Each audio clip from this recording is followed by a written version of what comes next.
नमस्कार दोस्तों, मैं डॉक्टर कुलदीप कुमार के सर आप सभी का बहुत बहुत स्वागत करता हूं एक नए बिंदु के साथ और एक नई कड़ी के साथ।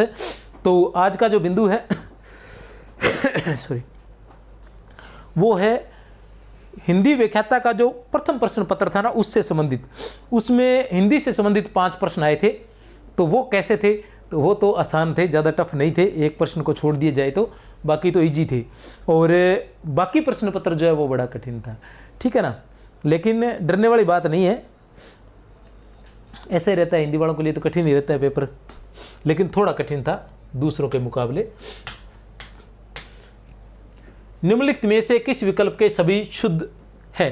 तो वो 5 प्रश्न थे, वो 5 प्रश्न मैं करवाने के लिए यहाँ पहुँच गया हूँ। लेट सेट हो जाता है, लेकिन मैंने अपनी तरफ से अपने उत्तरदायित्व का निर्वाह करने के लिए हम पहुँच जाते हैं।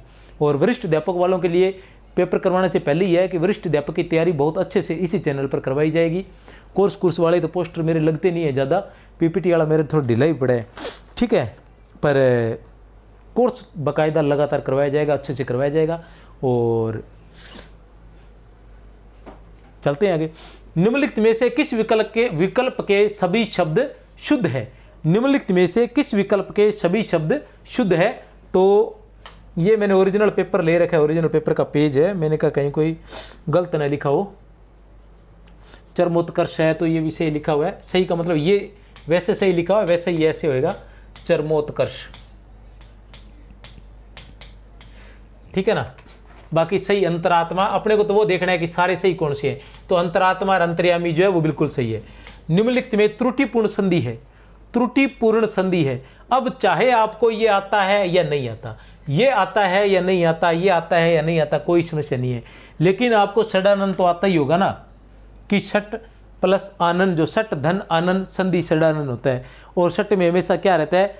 टै जो है वो हलंत वाला रहता है। अगर टै के अंदर हलंत नहीं होएगा तो फिर कैसे होएगा षडानन?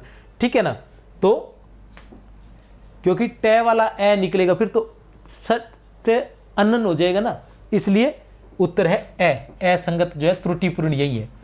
निम्नलिखित में से सही विलोम शब्द युग्म है। निम्नलिखित में से सही विलोम शब्द युक्त है। श्वेत का शुक्ल सही ढूंढना है, याद रखना। श्वेत का शुक्ल, सामान्य का गौण, असक्त का अनासक्त, संकीर्ण का विस्तीर्ण। तो संकीर्ण का विस्तीर्ण रहेगा। क्या रहेगा? संकीर्ण का विस्तीर्ण। अब देखो कि श्वेत और शुक्ल एक ही तो बात हुई, फिर विलोम कहाँ हुआ? सामान्य और गौण एक ही तो बात हुई, फिर विलोम कहाँ हुआ? ठीक है ना, असक्त और अनासक्त। ये आसक्त होता ना तो अनासक्त चल जाता, लेकिन असक्त और अनासक्त का कोई मेल नहीं है, इसलिए उत्तर है द। निम्नलिखित में से अनिय प्रत्यय से निर्मित शब्द है।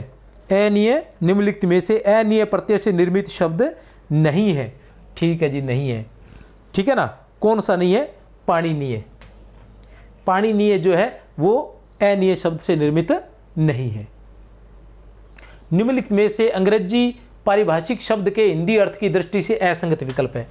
हो सकता है कि इसमें टाइपिंग में थोड़ी बहुत त्रुटि हो, तो उससे आपको कोई लेना देना नहीं है, पेपर आपके पास है, आपको तो उत्तर से मतलब है।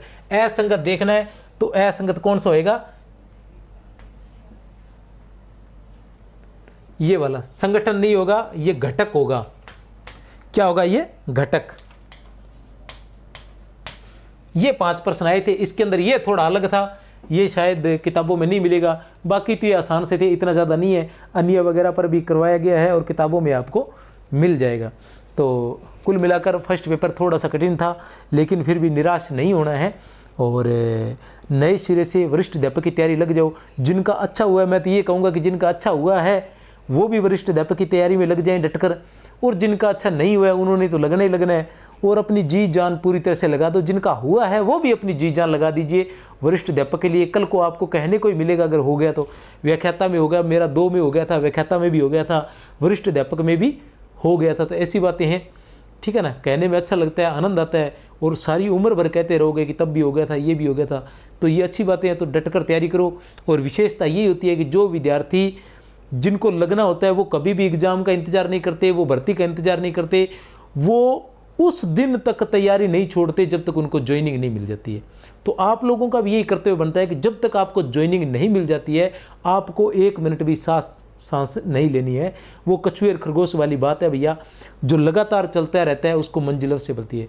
वो है ना, जो लगातार चलते रहते, ठीक है ना, निश्चय ही मंजिल पाते हैं। जो बीच राह में बैठ गए वो बैठे ही रह जाते हैं, जो लगातार चलते रहते वो निश्चय ही मंजिल पाते हैं। तो जो लगातार चलते हैं उनको मंजिल मिलती है। जो 3 काव्य हेतु माने गए हैं ना, प्रतिभा, व्युत्पत्ति, अभ्यास, कि प्रतिभा भी जो होती है ना वो भी अभ्यास के बिना अधूरी होती है। प्रतिभा को पोषण कहाँ से मिलता है? अभ्यास से ही उसको पोषण मिलता है। अभ्यास के बिना प्रतिभा कुछ नहीं होती, वो एकदम, ठीक है ना, शून्य हो जाती है धीरे धीरे। तो प्रतिभा को भी अभ्यास की जरूरत पड़ती है, और अभ्यास का मुकाबला कहीं नहीं है। करते करते अभ्यास के जड़मती होत सुजान, रसरी आवत जावते सिल पर परत निशान। तो अभ्यास अपने आप में बहुत ताकतवर चीज़ है। लगातार अभ्यास करते रहिए, जुटे रहिए। जो सर पर आपने कफन बांध लिया है और सोच लिया है कि नौकरी लगना है, तो फिर किंतु परंतु क्या, जब एक बार सोच लिया तो सोच लिया, ठीक है ना, फिर आर या पार जो होगा सो देखा जाएगा, ठीक है ना, बाद में देखेंगे जो भी होगा, लेकिन तैयारी डटकर करनी है। मेरी तरफ से आप सभी को बहुत बहुत शुभकामनाएं। जय हिंद, जय भारत।